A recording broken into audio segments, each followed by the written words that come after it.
Simplifying English for Americans. Listen to this.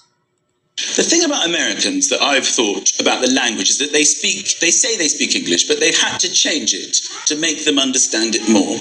Go with me on this because I've thought it through. They've changed some of the words. So they've taken the English language, but they've looked at some of it and they thought, no, I think we need a little bit more explanation here. Okay? That's my American accent. So things like pavement. So they can't work with pavement, so they've changed it to sidewalk. Yeah. They needed more information. They needed to know where they were going to be walking so that they wouldn't get run over. So I didn't think of that. Pavement, sidewalk. So I think there must have been a period of time where they ran with the word pavement, but they kept getting hit by cars. So they changed it to sidewalk. Now bear with me here, John, because I've thought this through. Yeah. Bin, the word for bin. In American, waste paper basket. They needed to know what to put in it. They needed to know that not only it was paper, but waste paper, and then it goes into a basket. It's not just any paper. They kept throwing away fresh paper for a period before they introduced the word waste paper basket. You see, it's like they need instructions.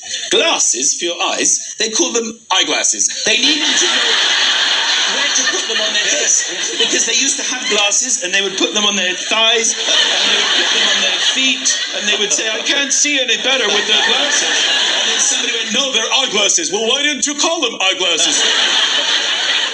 There's a game called squash. Have you heard of it? Yes. Not in America. Racquetball. It's a true story. They needed to know what they were going to be playing with, a racquetball, and even then they get confused because there's no court. They don't know where to go. They just wander through the street going, I want to play racquetball. I want to play racquetball. So they're probably going to have to change that. But my favourite one, without a shadow of a doubt, is horse riding. Do you know what horse riding is in America? Is it not called horse riding? No. Horseback riding. They have to specify. Horseback riding. Well, yes. There were terrible problems because there was a period of time when they didn't call it horseback riding. Where did they go? They used to hold on to the tail. And Are you sure this is how they ride the horses in Europe? That's a whole different thing you're doing there. Anybody who's watching the show who may have been flicking the channels, that's not a moment you want to.